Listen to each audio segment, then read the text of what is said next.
श्री राधे राधे। आप लोग ने दो भाग में लाला बाबूजी के चरित्र का दिव्य वर्णन सुना था, जिसमें आपने सुना था कि इनके जो दादाजी थे गोविंद सिंह जी, वो पूरे बंगाल, बिहार, उड़ीसा के दीवान थे अंग्रेज शासन के समय पर। और उनके जो भाई थे राधा गोविंद सिंह जी, उनकी कोई संतान नहीं थी।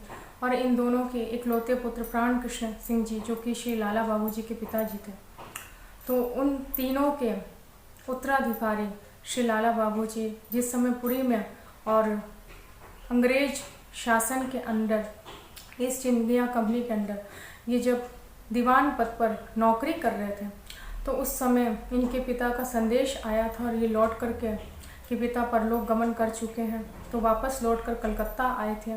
फिर अपनी नौकरी पर इस्तीफ़ा दे दिया था और फिर इनकी आयु धीरे धीरे बढ़ने लगी। इनके पुत्र भी बड़े हो गए, उनका विवाह भी किया विधि पूर्वक, और घर का जितना भी भार था, जमींदारी थी, नौकर चाकर, रिश्तेदारी, सब भार इनके कंधों पर आ गया। और जैसा भजन ये पुरी में रह कर के करते थे, वैसा भजन अब इनका नहीं हो पाता था। तो मन बड़ा उद्विग्न सा रहता था, मन में बार बार प्रश्न उठता था कि क्यों ये इतनी धन संपत्ति, ये सब किसके लिए? जब इस शरीर में श्वास नहीं रहेगी तो ये सब कुछ व्यर्थ हो जाएगा एक क्षण में। तो क्यों ना इस सब को छोड़कर श्री धाम वृंदावन चला जाए और वहाँ जाकर श्री प्रिया प्रीतम के दिव्य लीलाओं का, भक्तों के, संतों के चरित्रों का स्मरण किया जाए, उनका सेवन किया जाए। लेकिन पूरे चारों तरफ की जिम्मेवारी इनके कंधों पर थी, तो उसको छोड़कर कैसे जाए, अपने दायित्व से मुख कैसे मोड़ ले? तो बार बार ये प्रश्न, ये इनकी जिज्ञासा, ये इनकी उत्कंठा दब जाती थी। और इन्होंने ये गंगा जी के किनारे जाने लगे थे, क्योंकि कलकत्ता में बहुत विशाल रूप से श्री गंगा जी विराजमान है। तो गंगा जी के किनारे पालकी में बैठ कर के 20-30 नौकर चाकर, 10 बंदूकची आगे, 10 पीछे, और लाभ लश्कर के साथ ये वहाँ जाया करते थे। और इसके बाद में एक दिन की बात है, जब ये वहाँ पर बैठे हुए और झूला झूल रहे थे और बड़े आनंद के उसमें डूब रहे थे, उसी समय सामने एक झोपड़ी में एक धीमर जात का व्यक्ति, जो कि प्रातःकाल जल्दी भोर में उठा था और लकड़ियाँ तोड़ करके जो जंगल से लाता है और फिर ला करके बेचता है और उसमें से कुछ 1-2 पैसे कमाता है, वो धीमर दोपहर में आकर के सो गया था और संध्या हो गई थी। अब संध्या समय तो शास्त्रों में लिखा है सोना नहीं चाहिए, तो इसकी छोटी सी कन्या धीमर की उसको जगा रही थी और जगाते हुए कह रही थी कि बाबा उठो, दिन शेष है, चलो है, बाबा उठो, दिन डूब चला है। वो उठा तो अपने पिता को रही थी, लेकिन उसकी ये स्वर शांत बैठे हुए श्री लाला बाबूजी, जो कि अनेक सेवकों के द्वारा घिरे हुए थे और गंगा जी के किनारे जो शीतल शीतल हवा चल रही थी उसका आनंद में डूब रहे थे, उनके मर्मस्थल को ये भेद गई। एक बार इनके पिता की बात इनको चुभी थी कि यदि खुले मन से दान पुण्य करना है तो पहले कुछ अपने पैरों पर खड़े हो, कुछ अपनी आय को बढ़ाओ, कुछ अपनी जमींदारी की आय को बढ़ाओ, तब इस प्रकार से दान पुण्य करना। तब ये बात चुभी थी। और आज वो धीमर कन्या की वो स्वर इनके हृदय के मर्मस्थल को भेद गए और इनको ऐसा लगा कि दिन डूब चला है, मानो मेरे जीवन की भी संध्या हो आई है और मैं अभी भी इस संसारिक भोग विलासिता में इतना डूबा हुआ हूँ कि भगवान की भजन की सुध नहीं ले रहा हूँ। और उसी समय इन्हें ऐसा लगा वो धीमर कन्या का स्वर नहीं था, वो तो श्री राधा रानी का ही पुकार थी। और ये तुरंत वहाँ से उठ कर के अपने घर के लिए दौड़े। इधर सारे के सारे सेवक इनके जो राजा की तरह ही रहा करते थे, जो बंदूकची आगे चलते पीछे चलते, सब घबरा गए कि क्या हुआ बाबूजी को, बाबूजी कहाँ दौड़े चले जा रहे हैं, क्या हुआ? तो कुछ सेवक दौड़ करके घर गए और इनकी पत्नी से बताया कि ऐसे ऐसे बाबूजी ना जाने अचानक से दौड़ करके घर की ओर दौड़े चले आ रहे हैं। इतने में लाला बाबू घर पर आए और अभी तक जो मन उद्विग्न रहता था, जो एक मन में जिज्ञासा उठती थी और फिर शांत हो जाती थी, फिर उठती थी, फिर शांत हो जाती थी कि मैं भजन करूं, कि संसार के दायित्व को पूरा करूं, अब वो मन एक स्थिर हो गया है और लाला बाबू ने घर आते ही अपनी पत्नी से कहा कि देखो, अब सब कुछ व्यवस्थित हो गया है, जीवन, पुत्र की शादी भी हो गई है और अब मैं श्री धाम वृंदावन जाऊंगा, क्योंकि आज मैंने राधा रानी की पुकार सुनी है। इस जीवन की संध्या होने को आ गई है और मैं अभी भी इस भोग विलासिता में डूबकर अपने जीवन को व्यर्थ गंवा रहा हूँ। और फिर वहाँ से सबको विदा लेकर और सबसे ये श्री धाम वृंदावन की ओर आ गए।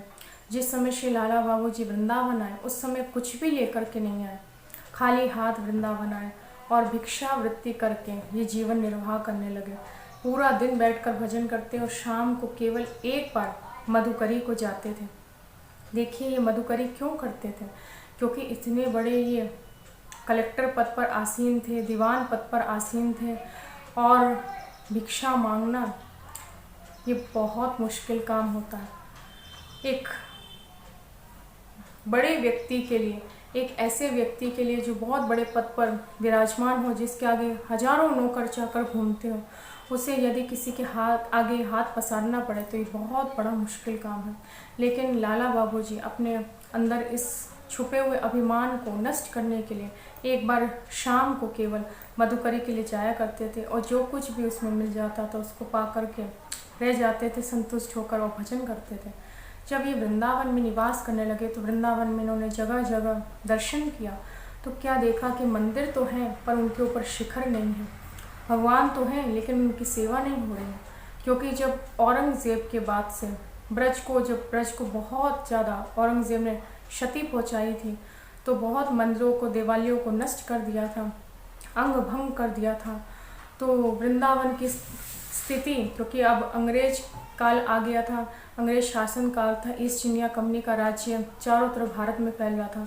तो ऐसे समय में उन मंदिरों की दुर्दशा को देख कर के लाला बाबू का हृदय रो उठा और इनके मन में आया कि अरे मैं तो, क्योंकि ये इतने बड़े सेठ जी थे तो इनका ध्यान मंदिरों की व्यवस्था की ओर ही गया।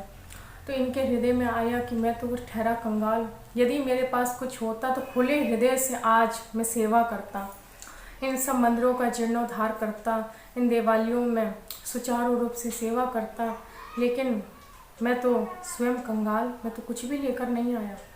ये बात विचार की, इतने में ही एक नया विचार आया कि यदि मैं अपने पत्नी और पुत्र को संपत्ति बांट दूं और उसमें से जो अपना हिस्सा है, क्योंकि कंगाल तो मैं हूँ लेकिन मेरे प्रभु कंगाल तो नहीं है, उन प्रभु की जो संपत्ति मैं वहाँ पे छोड़ कर आया हूँ उसको यदि मैं वापस लेकर के आऊँ, बहुत सुंदर व्यवस्था में कर सकता हूँ। तो ऐसा विचार करके ये दोबारा कलकत्ता गए और वहाँ जा कर के जो बंगाल की, बिहार की ज़मींदारी थी उस सबको बेच करके, क्योंकि अभी तो स्थायी रूप से कलकत्ता रहते थे, और उसमें से अपने पत्नी पुत्र के लिए इन्होंने विचार किया था कि 3 हिस्से करेंगे। जो जमींदारी बिकेगी, जो पैसा आएगा, पत्नी का एक भाग, पत्नी का एक, पुत्र का और एक मेरा।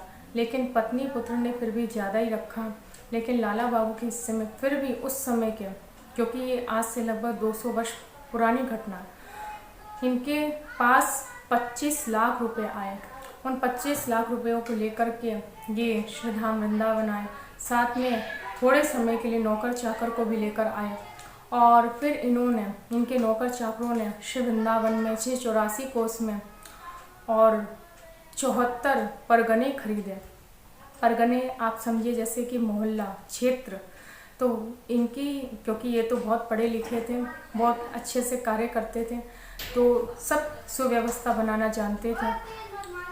इस प्रकार से श्री लाला बाबू जी ने ब्रज 84 कोस में 74 परगने खरीदे और 15 लाख रुपए में लगभग इन्होंने सब ज़मीनें खरीद ली और वहाँ से व्यवस्था बनाई कि वहाँ से जो ज़मींदारी आएगी, क्योंकि जब मंदिर बनेंगे, देवालय बनेंगे, उनका जीर्णोद्धार होगा तो उनकी वार्षिक आय होगी। क्योंकि उस समय तो दर्शनार्थी इतने वृंदावन आते नहीं थे और कोई दान पुण्य करेगा ऐसा तो था नहीं। तो आगे तक का विचार करके मंदिर की सुव्यवस्था बनाने के लिए इन्होंने इस प्रकार से ये सुविधा की और इसके बाद एक बड़ा सुंदर विशाल मंदिर बनाने का संकल्प किया और फिर प्रारंभ हुआ उस मंदिर का निर्माण। और उसमें बड़े बड़े प्यारे प्यारे श्री राधा कृष्ण के बहुत बड़े और बहुत सुंदर विग्रह इन्होंने मंगाए और मंगाकर उनकी प्राण प्रतिष्ठा की। आज भी जो श्री लाला बाबू जी का मंदिर है रंगजी मंदिर के ठीक पास में, उनके अंदर जितने बड़े श्री प्रिया प्रियतम हैं, ऐसे पूरे वृंदावन में प्राचीन किसी भी मंदिर में इतने बड़े ठाकुर जी नहीं हैं। और बड़ा सुंदर सा मंदिर बनाया। और ये जयपुर जाया करते थे क्योंकि वहाँ से सामान आता था, तो रास्ते में अपने मित्र जो कि भरतपुर के राजा थे उनके यहाँ ये रुका करते थे 1-2 दिन के लिए। तो एक बार इनको उनकी मित्रता के कारण बहुत बड़ी विपदा में फंसना पड़ा। अब इसको आप नेक्स्ट वीडियो में आगे से श्रवण करेंगे। श्री राधे राधे।